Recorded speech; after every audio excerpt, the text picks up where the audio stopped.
Hi friends, welcome back to our channel AL Foodology. வீடியோக்குள்ள போறதுக்கு முன்னாடி மறக்காம நம்ம சேனலை சப்ஸ்கிரைப் பண்ணிட்டு பக்கத்துல இருக்கிற பெல் ஐகானை பிரஸ் பண்ணி ஆல் ஆப்ஷனை செலக்ட் பண்ணிக்கங்க. அப்பதான் நான் போடுற எல்லா வீடியோஸோட நோட்டிஃபிகேஷனும் உங்களுக்கு கிடைக்கும். இன்ஸ்டாகிராம்லயும் அப்படியே நம்ம பேஜை ஃபாலோ பண்ணிக்கங்க.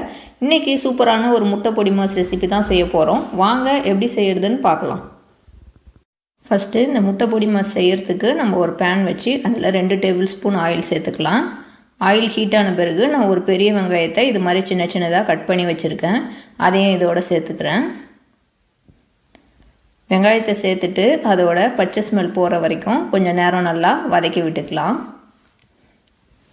வெங்காயம் நல்லா வதங்கி வரட்டும், அது வரைக்கும் இது நல்லா வதக்கி விட்டுக்குவோம்.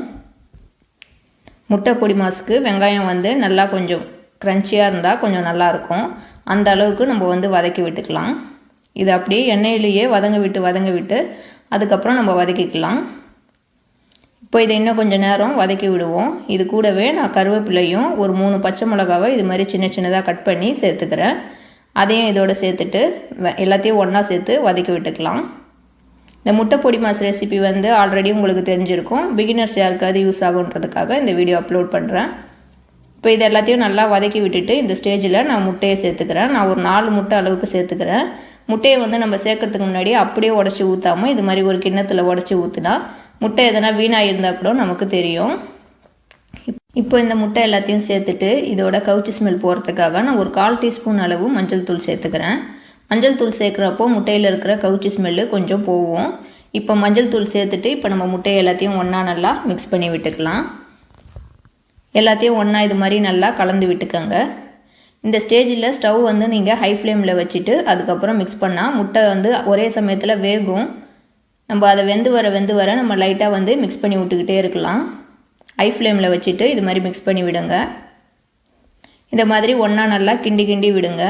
உங்களுக்கு பார்த்தா தெரியும் பாருங்கள். ஹை ஃப்ளேமில் வைக்கிறப்போ அடியிலேருந்து முட்டை நல்லா வெந்து நமக்கு சுருண்டு வரதுக்கு கரெக்டாக இருக்கும். முட்டையை இது மாதிரி மிக்ஸ் பண்ணிகிட்டே இருக்கும்போது இது மாதிரி தனித்தனியாக வெந்து வரும்போது நீங்கள் ஸ்டவ் மீடியம் ஃப்ளேமில் வச்சுக்கோங்க. ரொம்ப ஹை ஃப்ளேமில் வச்சாலும் ரொம்ப தீஞ்ச மாதிரி ஆகிடும். கொஞ்சம் இது மாதிரி வெந்த பிறகு மீடியம் ஃப்ளேமில் வச்சுக்கலாம். இப்போ இந்த முட்டை பொடி மாஸுக்கு தேவையான உப்பு சேர்த்துக்கலாம். நான் சால்ட்டு உப்பு தான் சேர்த்துக்கிறேன். உப்பு சேர்த்துட்டு எல்லாத்தையும் ஒன்றா நல்லா மிக்ஸ் பண்ணி விட்டுக்குவோம். ஏற்கனவே நம்ம சேனலில் உடச்சி ஊற்றின முட்டை கிரேவி ரெசிபி இருக்குது. வீடியோ பார்க்காதவங்களுக்காக ஐ கார்டில் லிங்க் கொடுக்குறேன், செக் பண்ணி பாருங்கள். இப்போ இது எல்லாத்தையும் ஒன்றா நல்லா மிக்ஸ் பண்ணி விட்டுக்குவோம். மீடியம் ஃப்ளேமில் வச்சுக்கலாம். முட்டை பொடி மாஸில் முட்டை நல்லா கொஞ்சம் ஃப்ரை ஆகி ப்ரௌன் கலரில் வர மாதிரி இருந்தால் நல்லா டேஸ்ட்டாக சூப்பராக இருக்கும். அது மாதிரி சாப்பிட எத்தனை பேருக்கு பிடிக்கும்னு கீழே கமெண்ட்டில் சொல்லுங்கள். இப்போ இது எல்லாத்தையும் ஒன்றா நல்லா மிக்ஸ் பண்ணி விட்டுக்கலாம். இது மாதிரி மிக்ஸ் பண்ணுறப்போ முட்டையை நல்லா கொஞ்சம் கொத்தி விட்டு கரண்டிலே கொத்தி விட்டுக்கோங்க. அது மாதிரி செஞ்சு மிக்ஸ் பண்ணி விடுங்க. இல்லை உங்களுக்கு கொஞ்சம் பெரிய பீஸாக சாப்பிட பிடிக்கும்னாலும் அதை அப்படியே கொஞ்சம் பெரிய பீஸாக அதுக்கு தகுந்த மாதிரி கொத்தி விட்டு கரண்டிலேயே மிக்ஸ் பண்ணி விட்டுக்கோங்க. இப்போ பார்த்தா உங்களுக்கு தெரியும் நல்லா கொஞ்சம் வெந்து ப்ரௌன் கலரில் வந்திருக்கு பாருங்கள். இந்த முட்டை பொடி மாஸ் செய்கிறது ரொம்ப ஈஸி தான். ஒரு 5 மினிட்ஸ்லேயே செஞ்சு முடிச்சிடலாம். வெறும் வெங்காயம் பச்சை மிளகா இது மட்டும்தான் கட் பண்ணணும். வேறு எதுவும் பெருசாக இதுக்கு செய்ய வேண்டியதில்லை. அதனால் சீக்கிரமாக செஞ்சு ஒரு எமர்ஜென்சிக்கு இதை செஞ்சிடலாம். இப்போ லாஸ்ட்டாக இந்த முட்டை பொடி மாஸுக்கு தேவையான பெப்பர் பவுடர் சேர்த்துக்கலாம். அது உங்கள் காரத்துக்கு ஏற்ற மாதிரி சேர்த்துக்கோங்க. ஏற்கனவே நம்ம பச்சை மிளகா மட்டும்தான் சேர்த்துருக்கோம். ஆனால் நம்ம முட்டை ரெசிபி எது செஞ்சாலுமே அதில் கொஞ்சம் பெப்பர் சேர்க்குறப்போ அது டேஸ்ட்டு சூப்பராக இருக்கும். இப்போ பெப்பர் பவுடர் சேர்த்துட்டு எல்லாத்தையும் ஒன்றா நல்லா மிக்ஸ் பண்ணி விட்டுக்கலாம். இந்த ஸ்டேஜில் நான் ஸ்டவ்வையும் ஆஃப் பண்ணிக்கிறேன். இப்போ எல்லாத்தையும் ஒன்றா நல்லா மிக்ஸ் பண்ணி விட்டுக்கலாம். நம்மளோட முட்டை பொடி மாஸ் ரெசிபி சூப்பராக ரெடி ஆகிடுச்சு. இது நம்ம 2 ப்ரெட்டு டோஸ்ட் பண்ணிவிட்டு அதுக்கு நடுவில் இதை வச்சு கூட நம்ம அப்படியே சாண்ட்விச் மாதிரி சாப்பிட்லாம். இல்லை சப்பாத்தி கூட வச்சு ரோலாக வச்சு சாப்பிட்லாம். இல்லை எல்லா சாதத்துக்கும் சைட் டிஷ்ஷாக காரக்குழம்பு, சாம்பார் சாதம், ரசம் சாதம் எல்லாத்துக்குமே சைட் டிஷ்ஷாக இது சூப்பராக இருக்கும்.